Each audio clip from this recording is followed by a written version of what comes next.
You do not live here. People like you do not own homes in this neighborhood." Those were the first words Officer Marcus Hale hurled across the driveway, and they would become the opening line of every news report that later dismantled his career. In the span of 10 seconds, the weight of his prejudice shaped a decision that would end his future in law enforcement, shatter the silence of a wealthy cul-de-sac, and ignite a national reckoning he never imagined. Before Elena Richardson could finish closing the lid of her mailbox, Hale seized her wrist with a sudden force that stunned her body and pinned her against the hood of her own Mercedes, the metal jarring her ribs, the humiliation sharp and immediate. The handcuffs bit into her skin as if the steel carried his anger. She did not resist. She did not shout.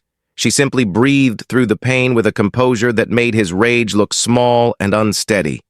And for those watching, the question hovered in the air with quiet power. Have you ever seen a moment where cruelty walks straight into its own downfall?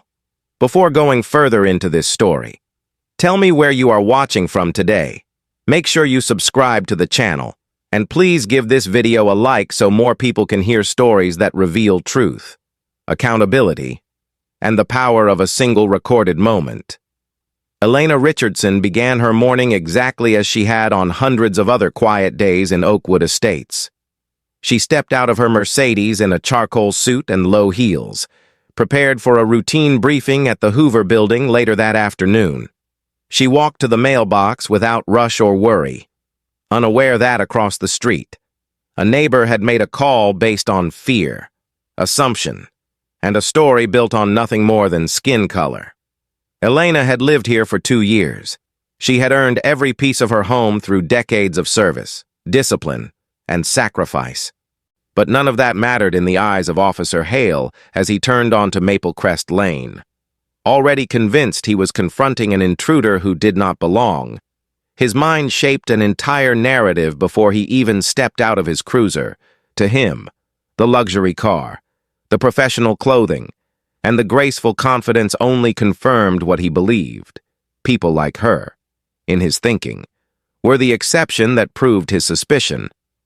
He walked toward her with the rigid certainty of a man who had never been challenged in his authority. "Ma'am, what are you doing here?" His tone made the question an accusation.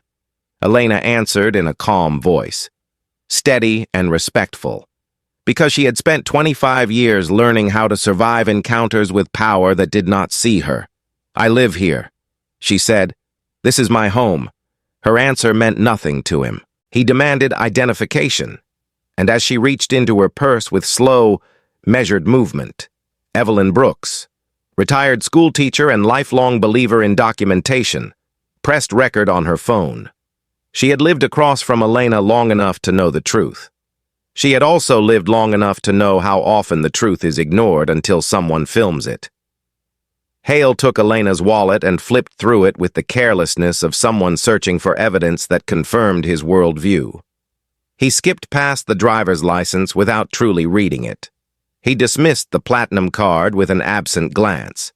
He ignored the tiny FBI shield on her lapel, the one she wore on days when she needed her presence to speak before her title. "Nice watch," he said, giving a half-smile that did not reach his eyes. "Where did you get it?"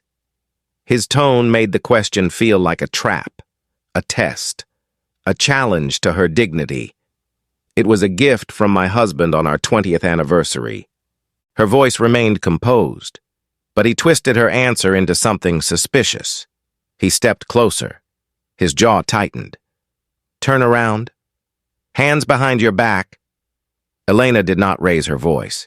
She did not argue. She simply tried to speak reason into a moment that had already decided to ignore it.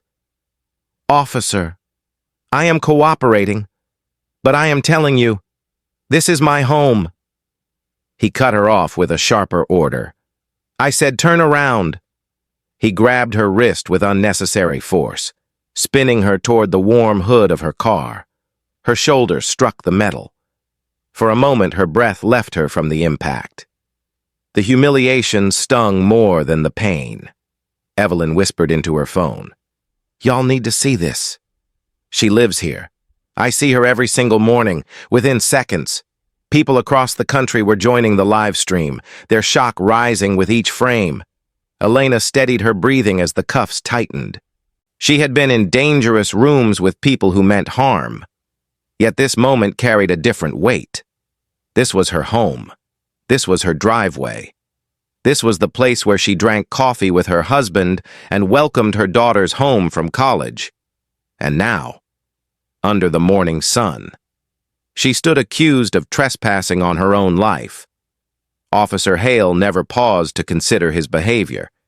He never asked if he might be making a mistake. He never allowed himself to see the truth standing in front of him.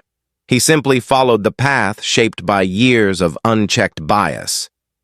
By the time Officer Lisa Chen and Sergeant Diego Ramirez arrived, the tone of the scene had already shifted from inquiry to escalation.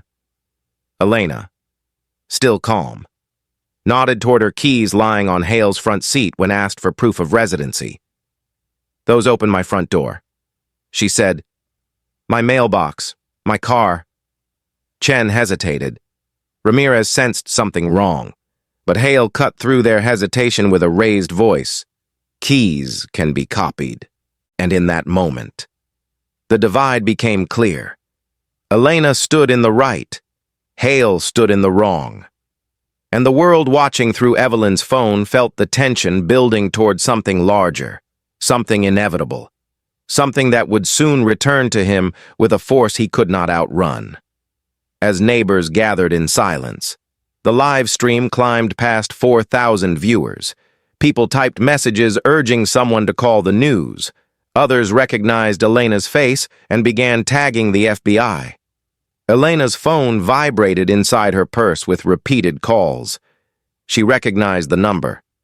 Deputy Director Laura Vance. She let it ring. She needed every second of this encounter recorded. She needed the truth to be undeniable. Hale continued, raising his voice, accusing her of trespassing and resisting. He began reading Miranda rights while Ramirez tried to intervene. But bias, once fed, rarely listens to restraint. The story of that morning did not end with the handcuffs. It did not end with the humiliation or the disbelief. It would go on to unravel an entire department. It would lead to federal intervention. It would reshape policy, reshape training, reshape careers, and reshape the way a community understood itself. But for now, in this first moment, the truth was simple. A woman stood on her own driveway. A man tried to strip away her dignity, and the camera across the street captured every breath of it. Officer Lisa Chen stepped out of her patrol car with a measured posture, but the moment she saw Elena Richardson in handcuffs on her own driveway, something inside her tightened with quiet concern. She had seen unnecessary detentions before, but this one carried a distinct discomfort she could not yet name. Sergeant Diego Ramirez arrived seconds later, scanning the scene with the weary instinct of a man who had spent 15 years trying to correct mistakes made by others. The morning was still quiet, yet the tension between truth and presumption grew heavier with each passing breath. As Elena lifted her eyes toward them, her calm voice carried the steady dignity of someone who understood both the cost of restraint and the danger of reaction. "The keys that Officer Hale confiscated," she said, nodding gently toward the cruiser. "Open my front door." Her words were precise. Her tone remained even. She refused to surrender her composure, even as the cuffs pressed deeper into her wrists. Officer Chen stepped closer with professional courtesy. "Ma'am, do you have any proof of residency?" she asked, though the question felt thin against the evidence already present. Elena's answer was gentle. "Everything you need is already on the seat of that car." Chen glanced at the key ring. She saw a house key, a mailbox key, a Mercedes fob, all aligned with the vehicle, the mailbox, and the front door standing 3 feet away. Her hesitation grew. She looked toward Ramirez, who studied the situation with concern rising behind his eyes. But before either could take the next step toward logic, Officer Hale cut in sharply. "Keys can be copied," he said, turning the simple truth into something threatening. He spoke with a certainty that left no room for reason, as if doubt itself were an insult to his authority. Across the street, Patricia Langford marched toward them with hurried steps, her HOA badge clipped to her waistband like a symbol of permission. Her presence made the atmosphere heavier. Her voice carried the familiar tone of someone who believed suspicion alone was justification enough. "We've had break-ins," she said, "and this neighborhood has standards." Her words struck the air like stones thrown without aim. She never looked directly at Elena. She never questioned the ease with which she had made a false assumption. In her mind, she was merely protecting what she believed belonged to her world. And in that choice, she revealed more truth about her judgment than she ever intended. On the sidewalk, Evelyn Brooks adjusted her phone as her live stream climbed past 4,000 viewers. Her voice trembled with both frustration and resolve. "This woman lives here," she said to the thousands watching. "I have seen her walk to that mailbox every morning for 2 years." The comments scrolled faster. People urging her to keep filming, urging her not to stop, urging her to make sure the truth had witnesses. Someone tagged a local reporter. Someone else wrote, "Call the FBI."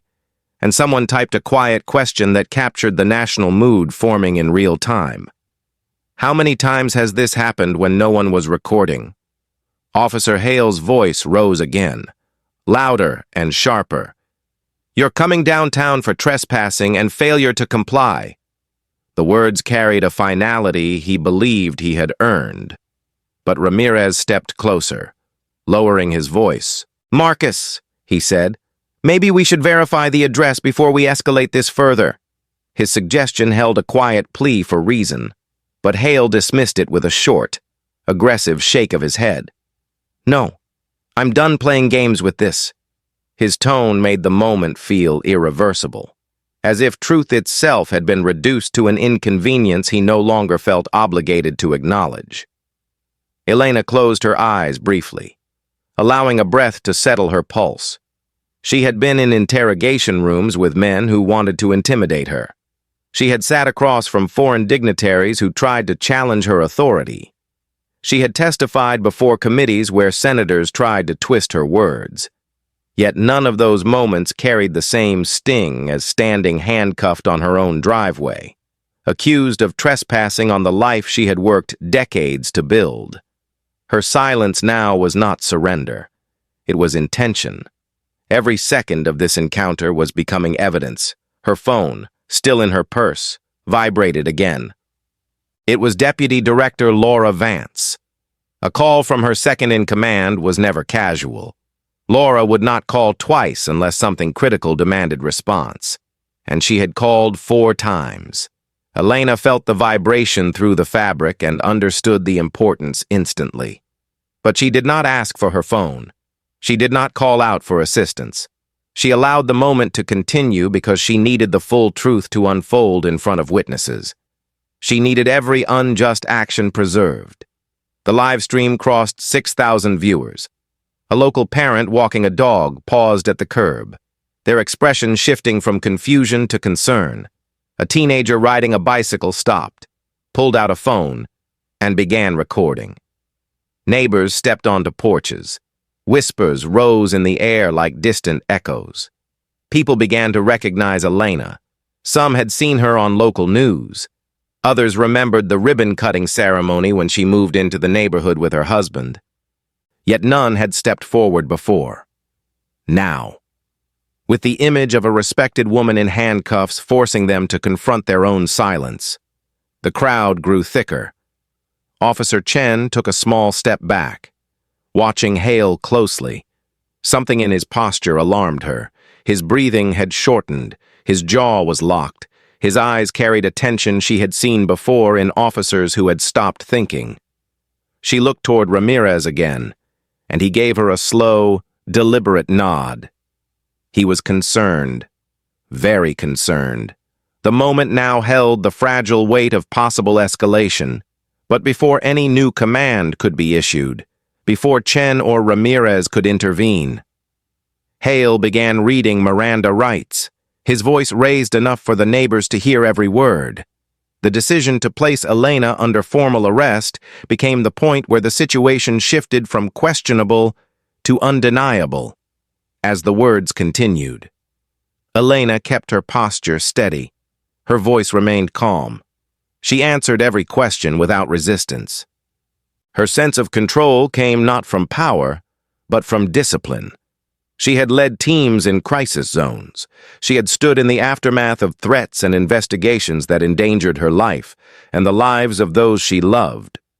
Yet here, in the quiet of mid-morning, she stood as a black woman facing a man who believed authority belonged only to him. The arrest pressed a deeper divide between what was factual and what was assumed. Ramirez attempted another soft approach.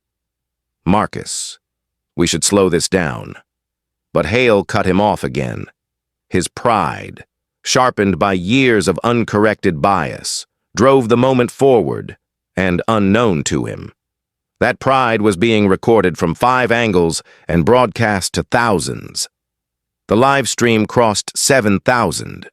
Viewers began sending messages asking for Elena's name. Some recognized her immediately. Comments lit up the screen. "Is that the FBI director?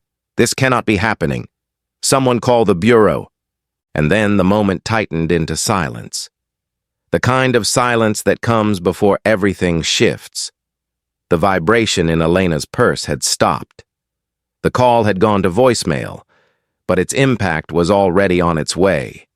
The story, which Hale believed he controlled, was beginning to slip from his hands with every breath.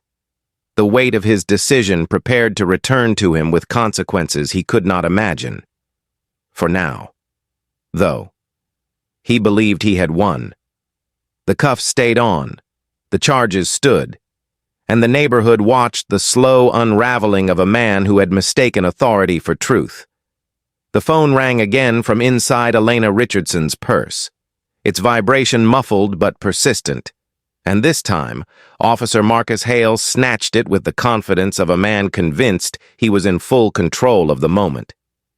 He glanced at the screen with a smirk ready on his mouth, prepared to mock whoever dared to interrupt him. But the name on the display froze the breath in his throat. Vance. Laura, FBI Deputy Director. The smirk faltered, yet he forced it back. Unwilling to let doubt show, he pressed the answer button with careless arrogance. "Whoever this is," he said, raising his voice for the benefit of the gathering neighbors, "your friend is under arrest for trespassing and failing to comply." The silence that followed lasted only 2 seconds.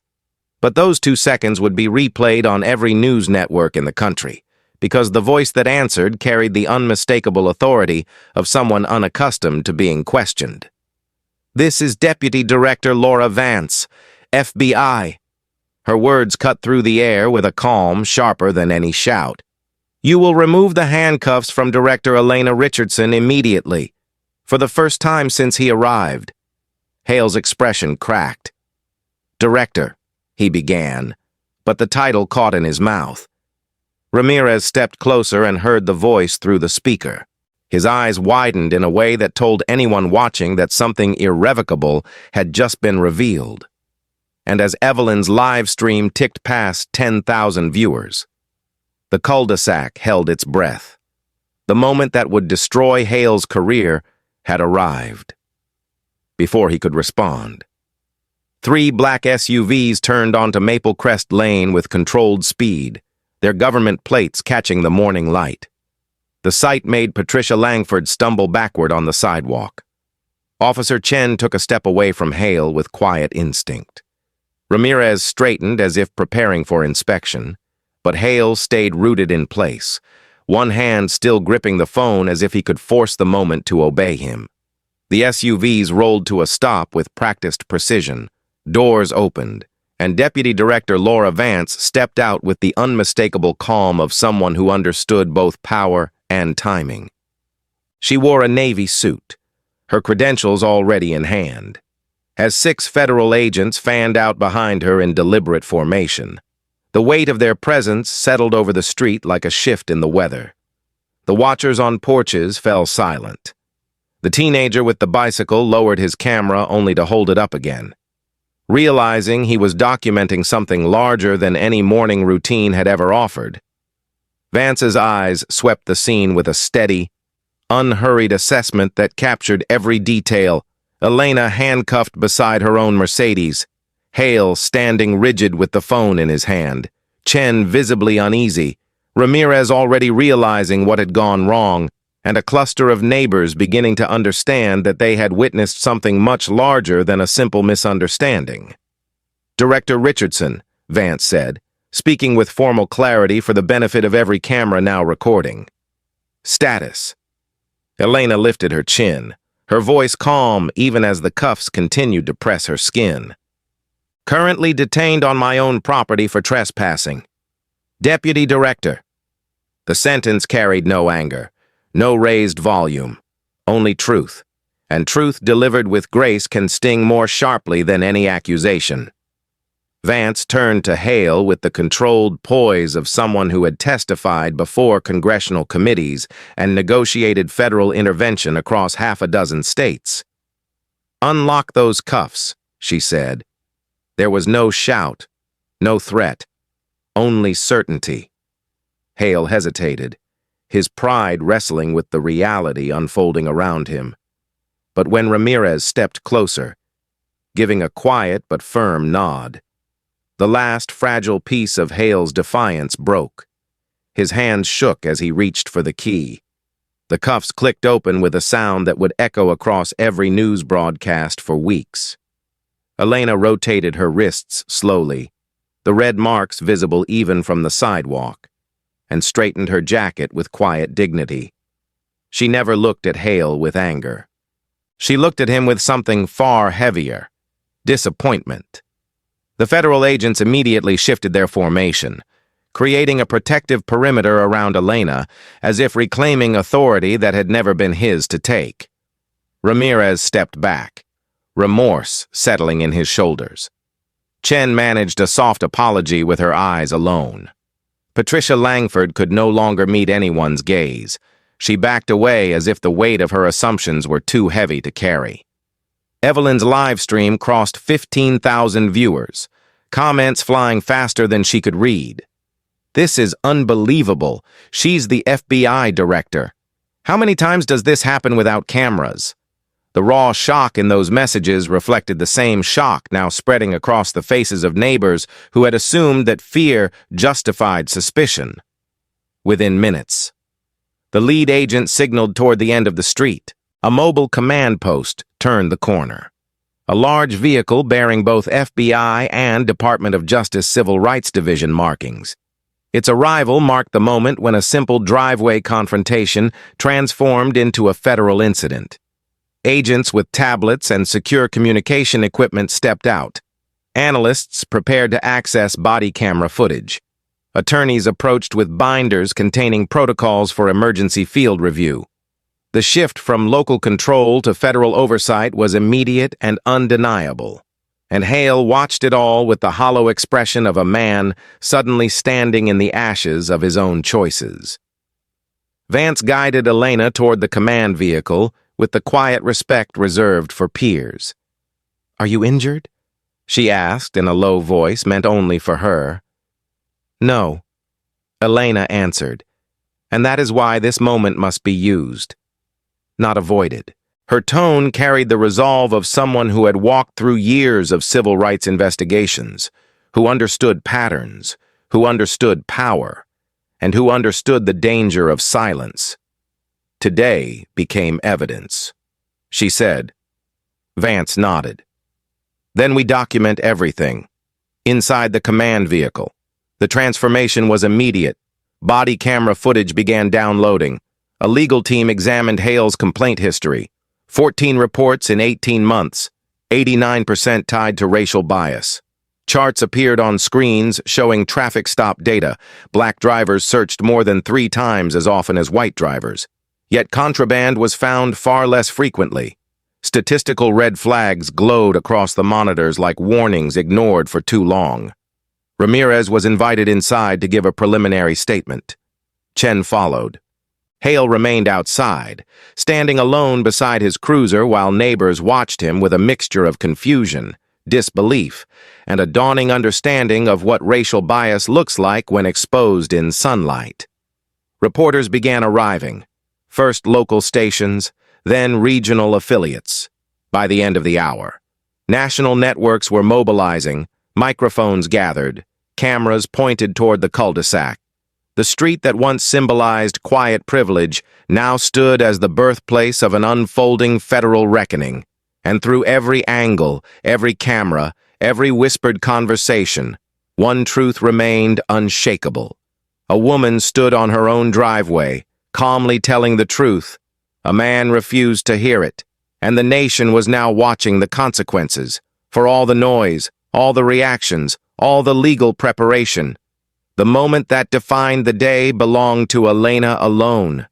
She stepped out of the command vehicle, faced the reporters without a hint of theatrics, and offered a single sentence that would be replayed for years. "No one," she said, "is immune from accountability, not even those sworn to uphold it." Her voice carried the quiet authority of someone who knew both the weight of power and the responsibility it demands.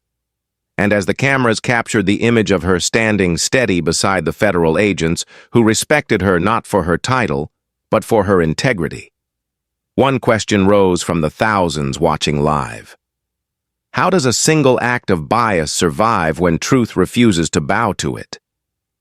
The arrival of the mobile command post marked the moment when the ground beneath Officer Marcus Hale's feet shifted from familiar authority to unavoidable accountability, and the transformation was immediate.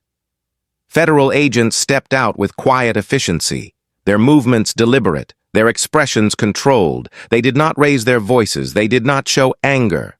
Their calm alone dismantled whatever confidence Hale had left. Deputy Director Laura Vance stood near the entrance, reviewing preliminary reports while the Department of Justice Civil Rights Division prepared its own on-scene assessment. The cul-de-sac, once a place of quiet privilege, had become a living demonstration of federal power stepping into a local failure. Neighbors watched from porches and sidewalks, some ashamed, some stunned, and others still processing the realization that the woman they had seen jogging, gardening, and walking her dog was the director of the FBI, and in the center of it all. Elena Richardson remained composed, her posture upright, her voice steady whenever she was addressed by an agent or attorney. She had waited her entire career for the country to understand what happened when bias operated unchecked. She never wanted to be the example. But now that the moment had arrived, she intended to let the truth unfold without interruption or apology. Inside the command post, screens flickered to life as technicians downloaded body camera footage from the officers on scene. The images displayed Hale's approach, his first aggressive question, his dismissal of Elena's identification, and his immediate decision to escalate. Federal attorneys leaned in with trained eyes, their experience allowing them to recognize the cues that confirmed discriminatory conduct, the tone of his voice, the absence of investigative steps, the abrupt shift to physical force. Ramirez's footage revealed his attempts to de-escalate, his effort to verify the address, his visible concern.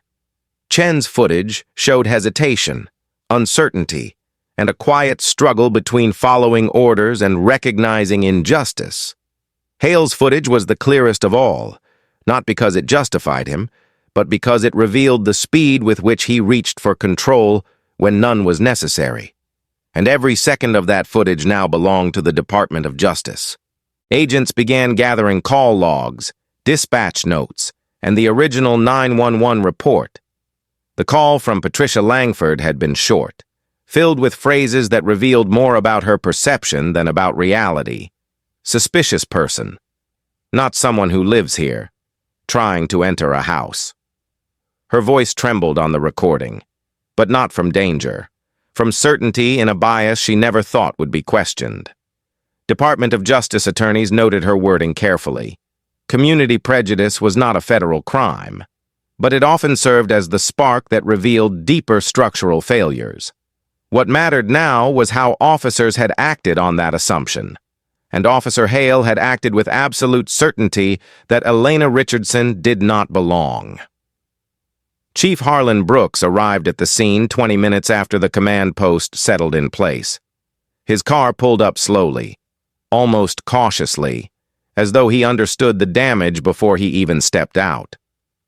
His face carried the strain of a man aware that his department had operated for years on the edge of a problem he had refused to confront. He wiped his palms on his slacks, adjusted his tie, and walked toward Vance with forced professionalism.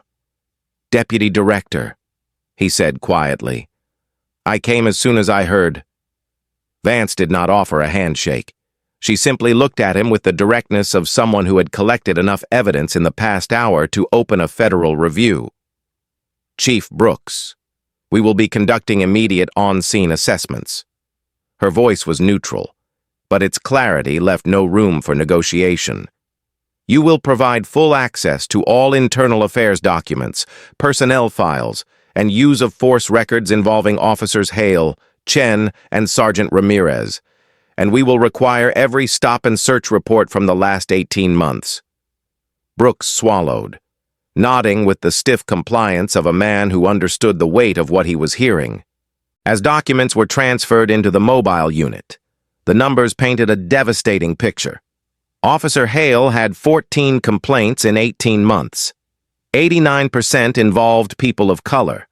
Only 2 complaints had resulted in written reprimands. None resulted in suspension or retraining. Department of Justice attorneys compared this to traffic stop statistics already on file.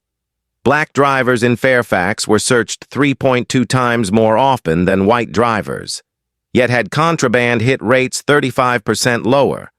The disparity was so stark that it formed a textbook foundation for a potential pattern or practice investigation under federal law. And Elena Richardson, standing quietly outside the command post, had been investigating similar departments across the country for almost 2 decades. Now she had become the evidence. Reporters gathered in growing numbers. Cameras angled toward Elena with a mixture of concern and reverence. She had not asked for attention. She had not made a public statement. She had simply answered questions from agents and allowed the process to unfold. But her presence alone, dignified, calm, and unmistakably authoritative, made the moment powerful. A journalist from a regional affiliate asked, "Director Richardson, do you intend to press charges?" She answered with a measured tone. "The Department of Justice will determine the appropriate course of action," another reporter asked. "What do you hope comes from today?" Elena paused, choosing her words with care. "Clarity," she said, "and accountability. Nothing more and nothing less." The agents continued their work with steady precision. They took statements from neighbors, including Evelyn Brooks, who provided her live stream footage voluntarily. They took Patricia Langford's statement as well, though her posture shifted from certainty to discomfort the moment she realized the consequence of her assumptions. Ramirez offered a full account, admitting he had advised Hale to verify the address before escalating. Chen spoke softly, acknowledging her internal conflict during the encounter, and Hale sat on the curb beside his cruiser, staring at the pavement with the blank expression of someone who finally understood the depth of his mistake. His uniform, once a symbol of authority, now felt like a weight pressing into the reality he had created. Inside the command post, one of the Department of Justice attorneys approached Vance with a preliminary recommendation. "We have grounds," she said. Vance nodded. "Prepare the initial findings. A decision of this magnitude normally required weeks, even months, of analysis. But when an incident unfolded with such clarity, the federal response moved faster. Elena was invited into the vehicle, not as a victim, but as the leader of the agency coordinating the review. The symbolism was not lost on anyone. She looked over the data, the footage, and the early findings. When she finally spoke, her voice was soft but firm. "This is not an isolated event," she said. "This department needs structural correction." Vance nodded. "We will recommend a consent decree." Word spread through the neighborhood with quiet whispers. A consent decree meant federal oversight, mandatory reforms, binding accountability, a complete restructuring of training, discipline, and community engagement. And as the realization settled over the quiet street, the residents understood that they had witnessed a turning point not just for their community, but for the entire county. Elena stepped out of the command post and walked to the end of her driveway. The marks from the handcuffs were still visible on her skin. She touched them lightly, not in pain, but in reflection. A reporter raised a microphone. "Director Richardson, do you believe this moment will lead to real change?" She looked at the cameras, her voice steady and sincere. "Every system can change," she said, "but only when the truth is acknowledged. Today, the truth is undeniable," and as the cameras captured her standing beneath the morning light, federal agents arranged behind her. One question rose across every living room watching the broadcast. What happens when the highest law enforcement official in the country becomes the victim of the very injustice she has spent her life fighting? The negotiations began inside the mobile command post with a calm intensity that made every person in the room understand that the future of the Fairfax County Police Department rested on the next few hours. Chief Harlan Brooks sat across from Deputy Director Laura Vance and two senior attorneys from the Department of Justice Civil Rights Division. His tie was loosened, his hands clasped, his posture stiff with the awareness that the decisions he made today would shape not only his own legacy, but the fate of an entire department already strained by years of hidden fractures. The federal team laid the preliminary report on the table, each page documenting the patterns that had grown too large to ignore: body camera footage, complaint histories, statistical disparities, racial profiling data, and internal affairs omissions formed a case so clear that even Brooks, who had once believed he could navigate any crisis with patience and public reassurance, now felt the weight of a storm he could not outrun. Vance opened the meeting without ceremony. "Chief Brooks," she said, "based on the evidence gathered this morning, the Department of Justice is prepared to initiate a pattern or practice investigation into the Fairfax County Police Department." Her words were not a threat. They were a conclusion. Brooks swallowed, his voice low when he finally responded. "Deputy Director, I want to cooperate, but I need to understand what options we have." Vance did not look away. "You have two options. Chief, you can agree to a consent decree now, voluntarily, or we begin the full investigation, and the decree becomes mandatory.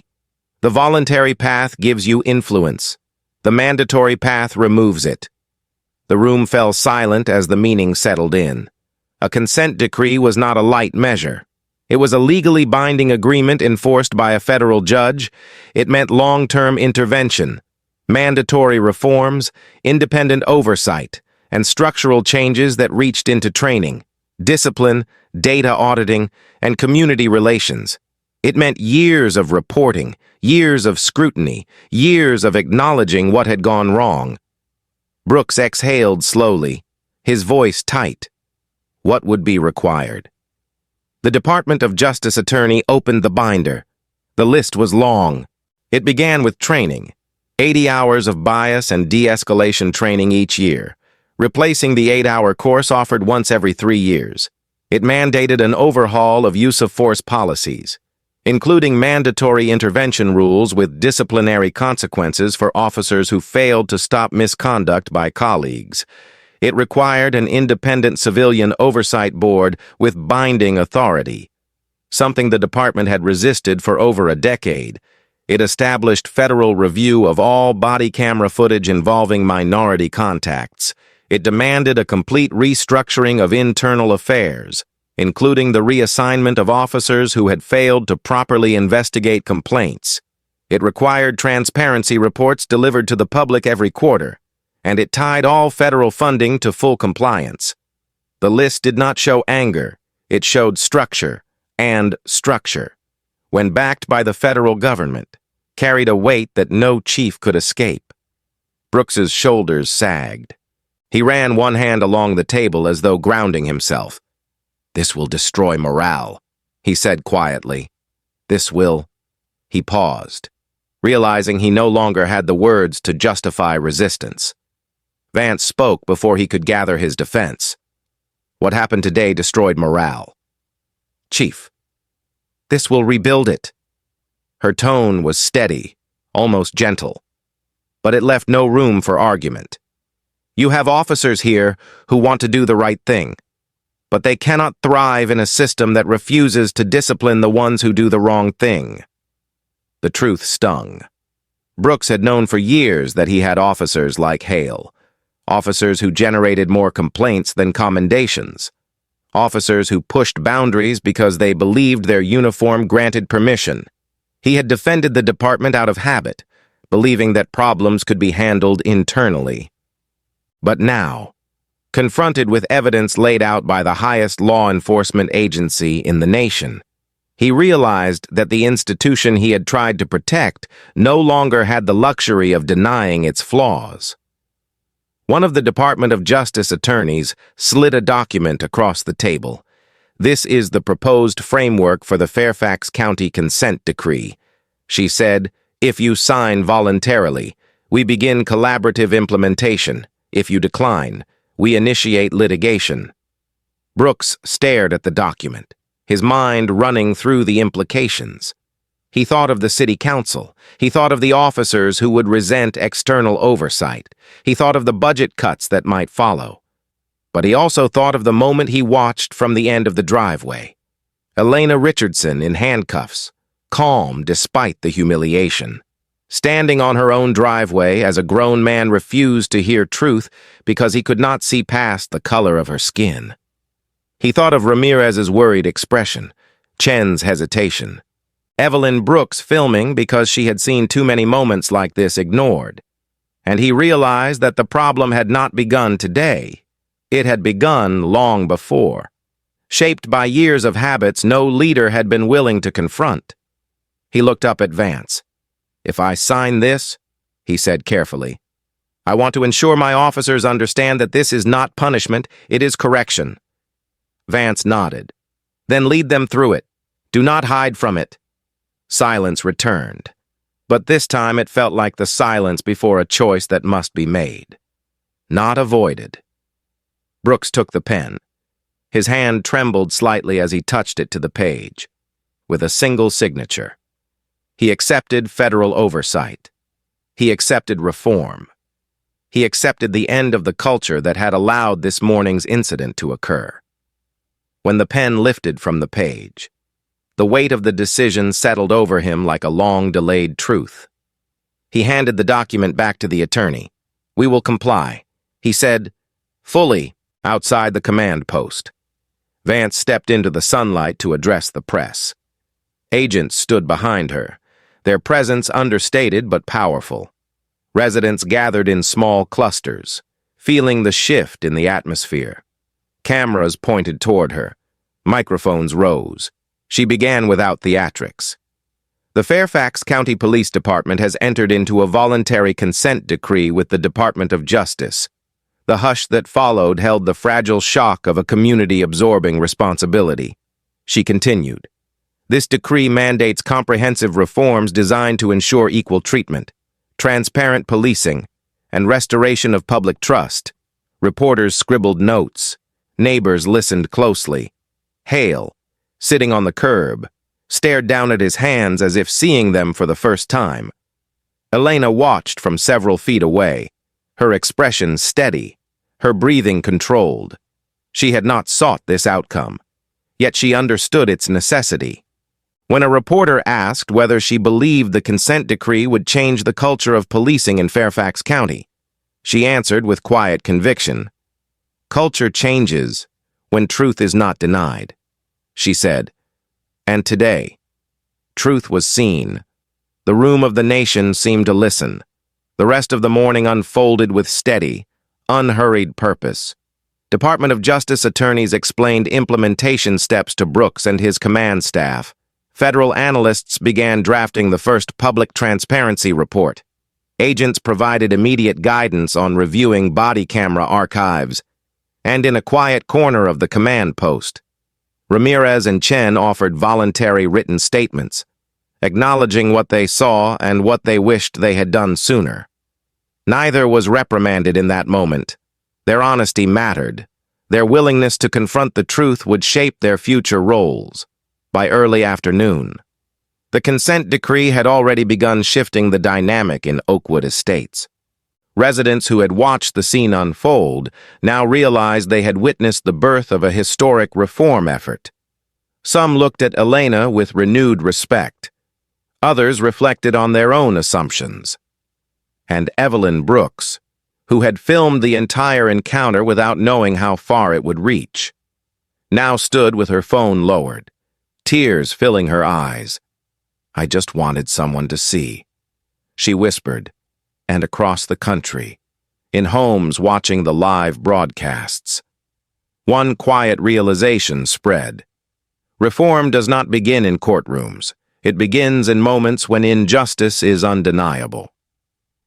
Officer Marcus Hale sat alone in the small interview room at Fairfax County Police Headquarters, the fluorescent light circling above him like an accusation he could not avoid. The hours since his confrontation with Elena Richardson had drained the confidence from his shoulders, leaving only the weight of consequences he never expected to face. The consent decree had been announced publicly. Federal oversight was now a reality. And Hale, once certain of his authority, now found himself stripped of the illusion that his uniform could shield him from accountability. The department moved quickly, not out of haste, but because the truth had been laid bare in full daylight.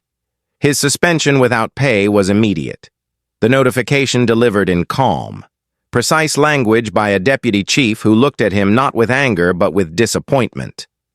"You will be placed on administrative leave pending further review under the federal consent decree." The notice read, "You are required to attend mandatory training and cooperate fully with corrective action."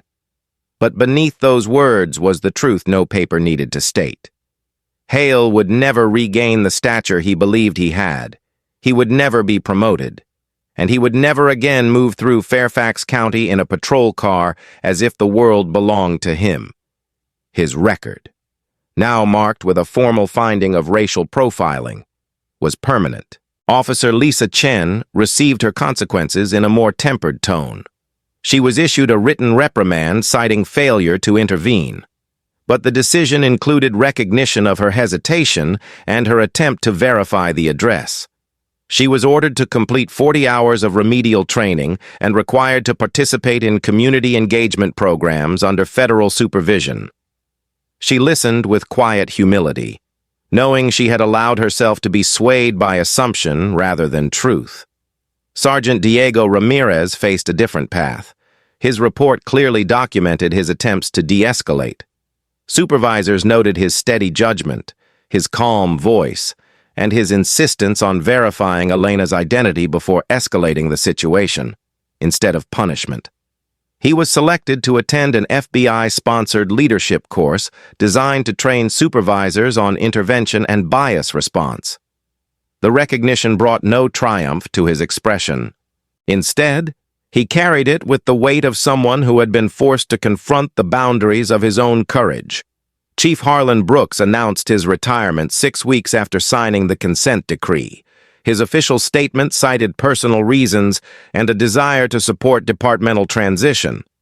But those who understood the deeper truth knew he had stepped aside because the department needed a leader unburdened by years of defending internal failures.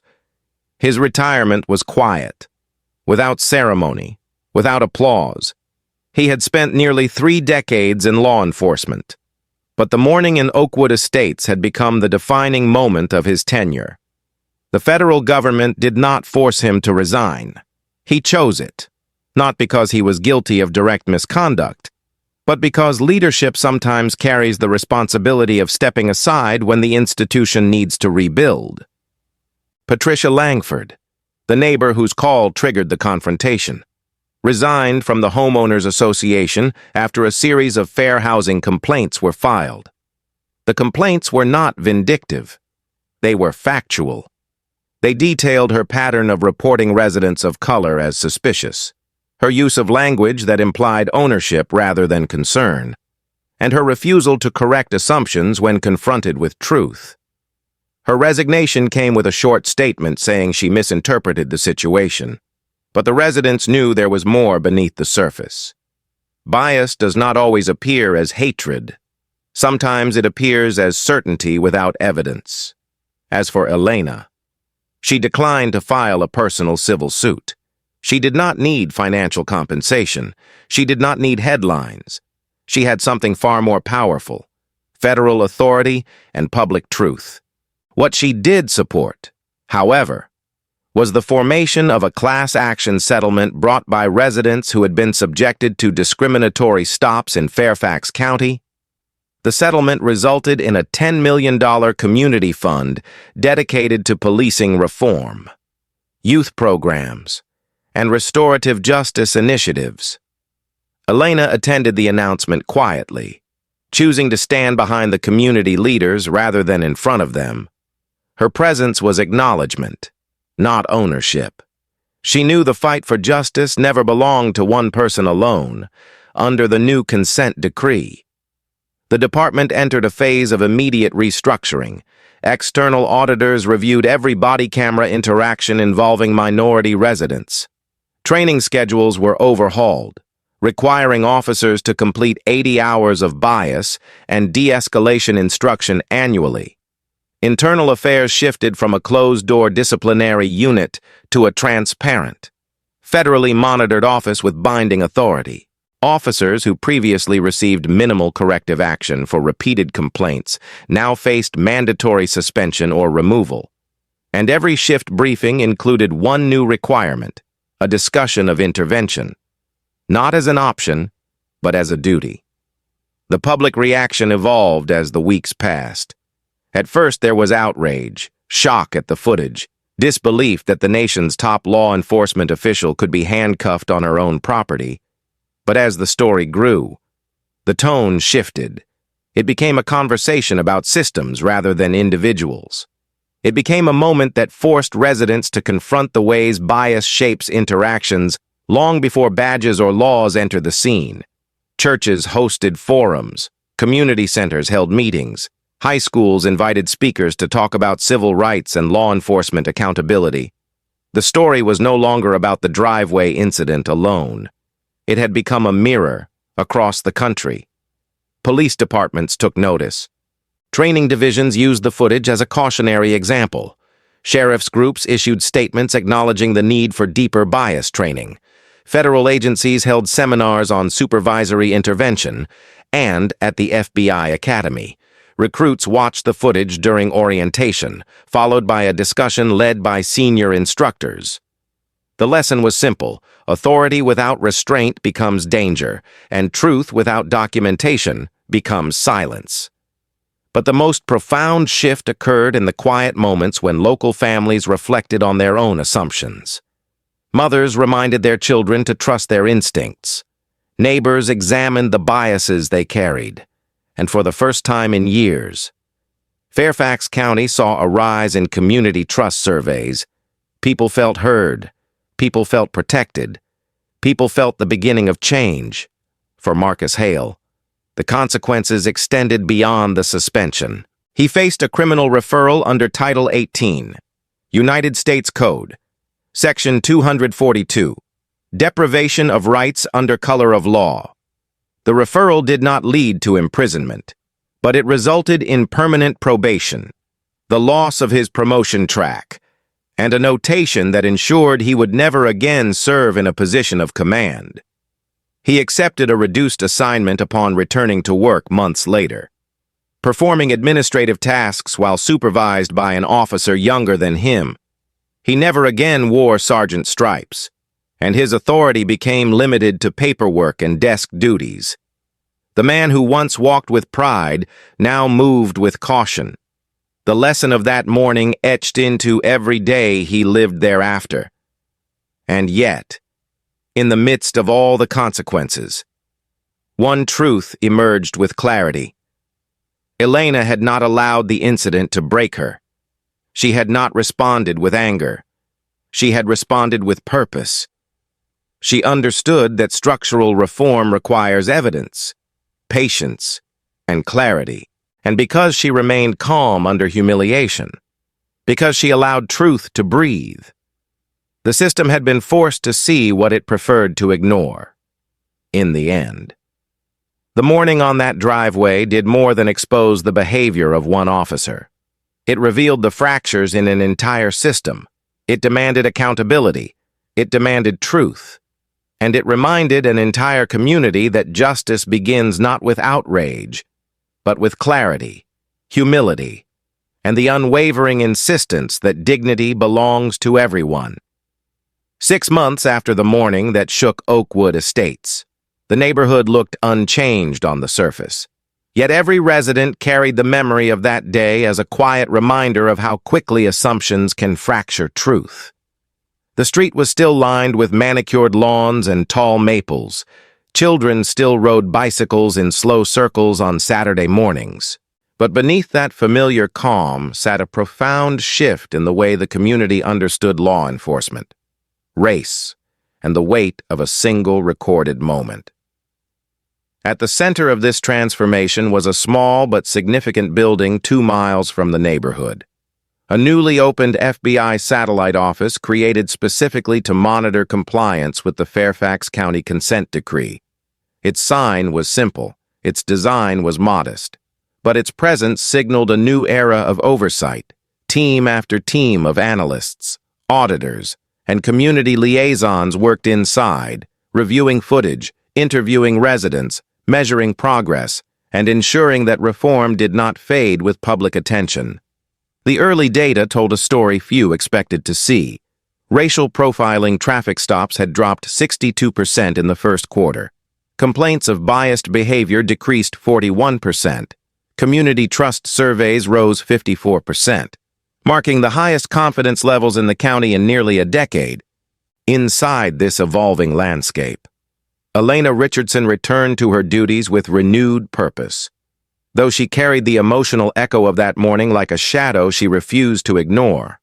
She had testified before Congress twice since the incident.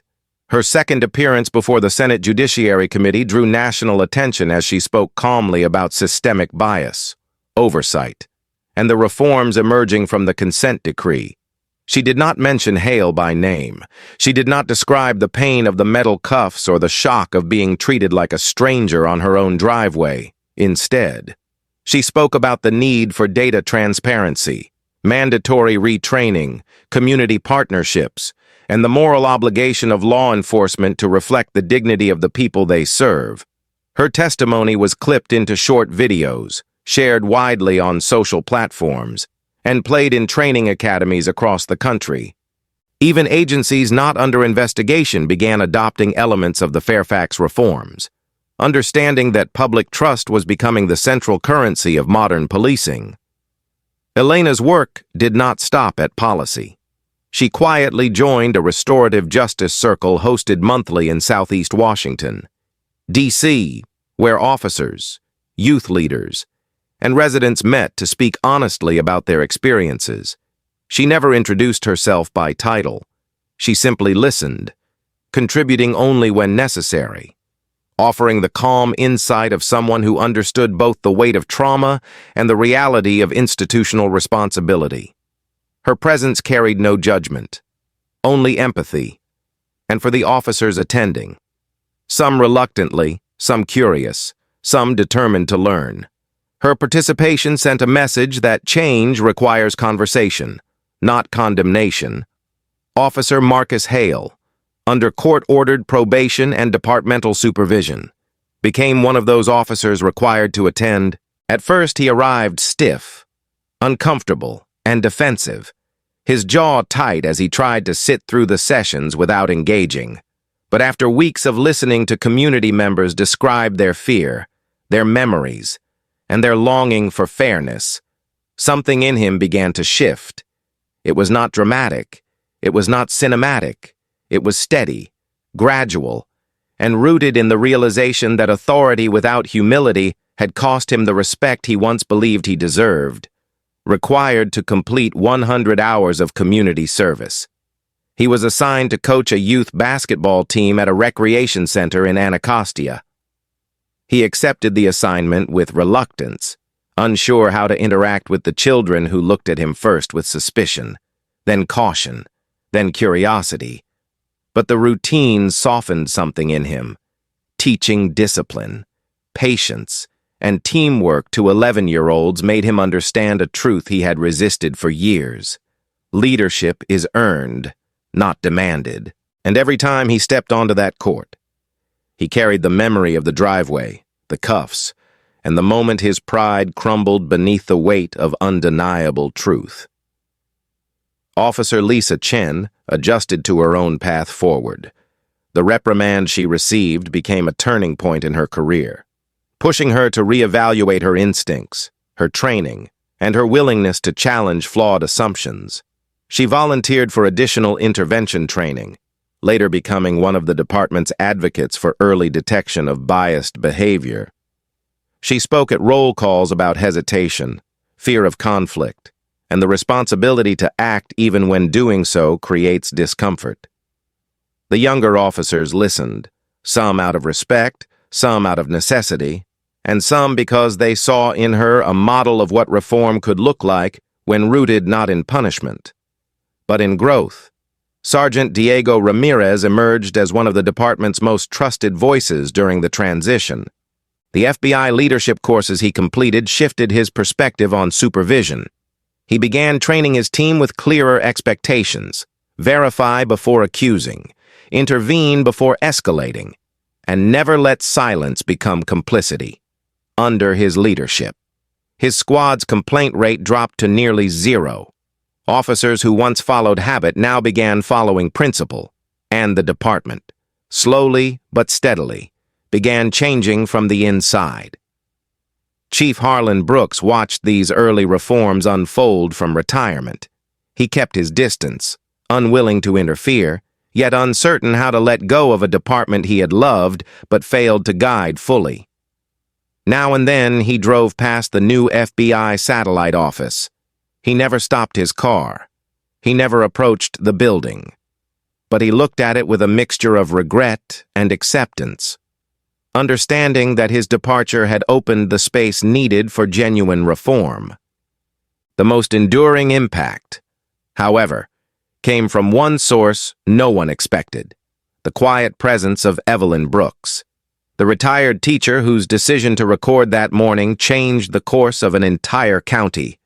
Her video, now viewed more than 15 million times, became required training material at the FBI Academy, the Department of Justice's Civil Rights Division orientation program, and several state police academies.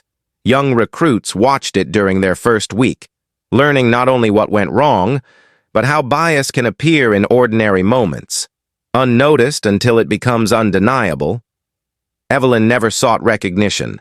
She never gave interviews, but the clip of her soft voice whispering, "She lives here," echoed across the country as one of the most powerful lessons in modern policing. For Elena, the return to routine carried its own quiet triumph.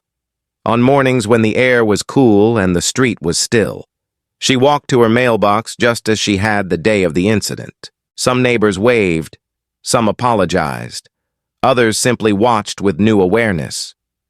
She did not hold their silence against them. She understood that change often begins with discomfort, behind the scenes. Federal oversight continued shaping the department. Officers learned to adapt to new expectations. Supervisors followed stricter guidelines. Data analysts monitored patterns for early warning signs, and for the first time in years, the community began to trust that the system could correct itself when pushed by truth and accountability. When Elena testified at a national conference on law enforcement reform, she spoke a sentence that would later appear on posters and training walls. Accountability is not punishment. Accountability is restoration. The audience fell silent at her words, and for many listening, that moment became a turning point, a reminder that justice is not merely the absence of wrongdoing, but the presence of integrity. As Oakwood Estates settled back into its quiet rhythm, Elena continued her morning walks, her leadership, and her service with renewed clarity. And every new FBI agent assigned to the field learned the lesson born from her driveway confrontation. Document everything. Stay calm. And remember that the truth, when witnessed and recorded, can reshape an entire system, and through it all. One question stayed with the viewers who watched her story unfold.